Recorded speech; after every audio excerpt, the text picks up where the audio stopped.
जब हरियाणा रोडवेज की kilometre scheme की बस दिल्ली से चंडीगढ़ जा रही थी, तब इस बस का ड्राइवर स्टार्ट बस को ही छोड़कर भाग गया। हो सकता है उसकी कोई मजबूरी रही हो, लेकिन जब काफी देर तक इस बस का ड्राइवर बस पर नहीं लौटा तो इस बस की सवारियां परिचालक के साथ उलझ गई। अब इसमें किसकी गलती है आप ही बताओ, क्योंकि कई सारे लोगों के कमेंट आते हैं कि किलोमीटर स्कीम की बसों के बारे में कुछ भी ना कहें। अब हमने तो पहले ये भी कहा था कि हरियाणा रोडवेज की किलोमीटर स्कीम की बसों के ड्राइवरों की सैलरी को बढ़ाया जाए ताकि ये ड्राइवर बढ़िया ढंग से अपना काम कर सकें।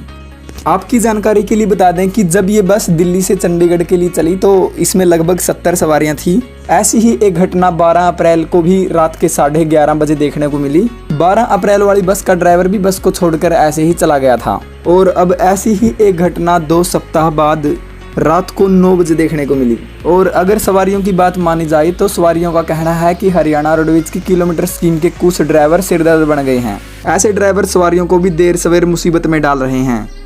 ये तो कमाल की बात है कि दिल्ली से चंडीगढ़ लंबे रूट वाली बस को रास्ते में ही छोड़कर भाग जाना तो भाई मतलब कमाल ही है।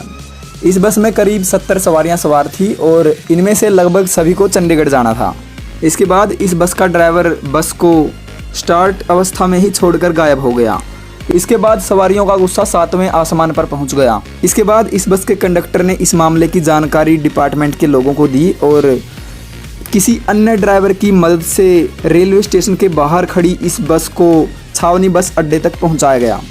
अब इसमें ध्यान से देखा जाए तो हरियाणा रोडवेज की किलोमीटर स्कीम की बसों के जो ड्राइवर हैं उनको सैलरी ही बहुत कम दी जाती है और इन ड्राइवरों से काम हद से ज़्यादा लिया जाता है। तो अब ये ड्राइवर क्या ही करें।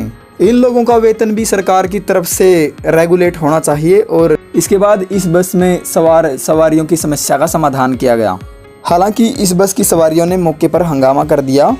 इस बस के कंडक्टर ने सवारियों को दूसरी बस में चंडीगढ़ तक भेजने का आश्वासन भी दिया, लेकिन सवारियां नहीं मानी। इसके बाद उस कंडक्टर को मजबूरीवश उन सभी सवारियों को अम्बाला से चंडीगढ़ तक का लगने वाला किराया वापस करना पड़ा। इसके बाद हिमाचल डिपो की बस आई और जल्दबाजी में कुछ सवारियां टिकट दिए बिना और किराया लिए बिना ही हिमाचल डिपो की बस में सवार हो गई और चंडीगढ़ के लिए निकल गई। वहीं पीछे रह गई 7-8 सवारियों को बस परिचालक ने निर्धारित किराया वापस कर दिया। इसके बाद बस परिचालक अंकित की तरफ से बाकायदा एक लिखित शिकायत रोडवेज महाप्रबंधक को दी गई। अब इन सिर्फ कुछ ड्राइवरों की वजह से ही हरियाणा रोडवेज अम्बाला डिपो को नुकसान झेलना पड़ रहा है और इसके साथ ही हरियाणा रोडवेज का नाम भी बदनाम हो रहा है।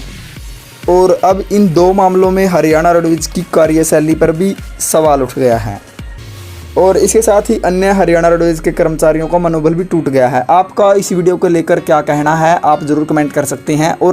और आपका क्या मानना है कि इसमें किसकी गलती है या फिर किसकी गलती नहीं है, आप ज़रूर कमेंट कर सकते हैं और अपनी महत्वपूर्ण राय ज़रूर कमेंट बॉक्स में लिख सकते हैं।